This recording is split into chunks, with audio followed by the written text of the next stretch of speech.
everybody, it's Mrs. J again, and today I'm going to read you one of my favorite books. This book is called Big Smelly Bear. Big Smelly Bear. And it's by a woman named Britta Teckentrup. I love her name. And this story talks about a bear who doesn't want to take a bath. And he gets very, very smelly. Let's read and find out more about what happens. I'm going to turn the book down so you can see all of these awesome pictures. Let's see, here we go. Big Smelly Bear. Oh boy, he looks very dirty. All the animals are hopping away from him. Big Smelly Bear never washed. Big Smelly Bear never brushed. Big Smelly Bear never took a bath. Big Smelly Bear was followed by a big smelly stink wherever he went. Flies buzzed all around him, but they were the only ones that ever came close. When the animals in the forest got a whiff of Big Smelly Bear, they ran away as quickly as they could. None of this seemed to bother Big Smelly Bear, but sometimes he did think it would be nice to have a friend. Yeah, friends are always nice. Friends help each other. Then, one morning, everything changed. Big Smelly Bear woke up with the most terrible itch. He tried to scratch his back with his paw, but he couldn't reach. That would be a terrible feeling. He tried rolling on the ground in the dirt, but that didn't stop the itching either.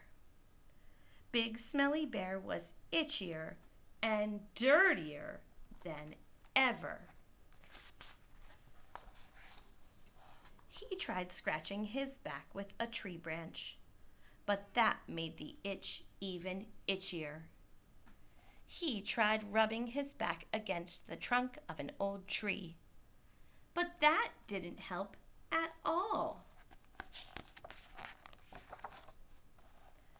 "I would scratch your back for you," said a voice from the tree, "but you are much too smelly."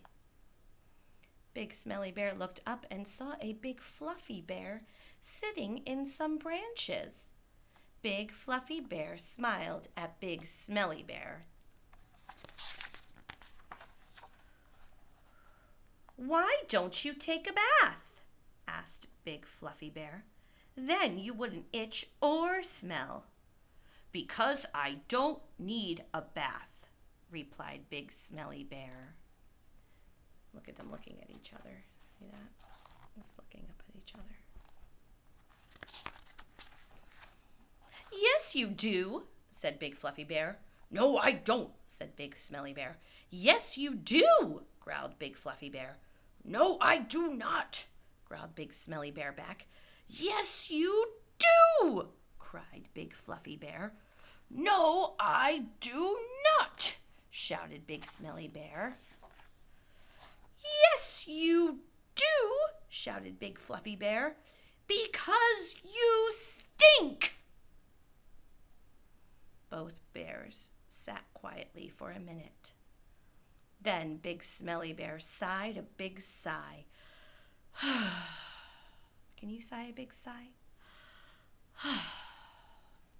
"Oh, all right," he said, and he stomped off grumpily down the hill to the pond.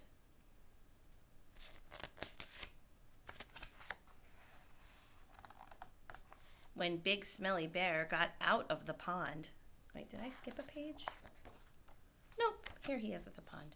When Big Smelly Bear got out of the pond, he shook the water from his big body. Big Fluffy Bear jumped down from the tree and sniffed. "There," she said, "that's much better. Now you smell all clean."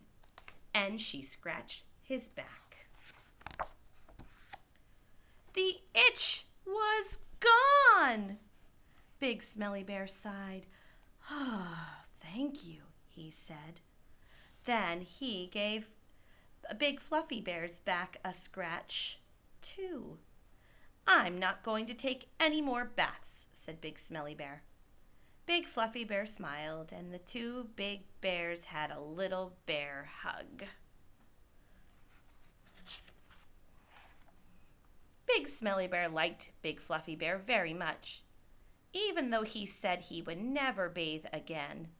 Sometimes, late at night, he would wander down to the big pond. And can you guess what he was doing? Yeah, he's taking a bath, of course. The end. I love this great story about great friends. My favorite part in this story is when they're shouting at each other and when Big Smelly Fluffy Bear says, "Yes, you do, because you stink." Sometimes you just have to tell people the truth just like it is. Friends, I hope you enjoyed this story, Big Smelly Bear. I love this story too. Maybe you can draw me a picture of your favorite part from this great story. Okay? Have a great day, everybody. Talk to you later.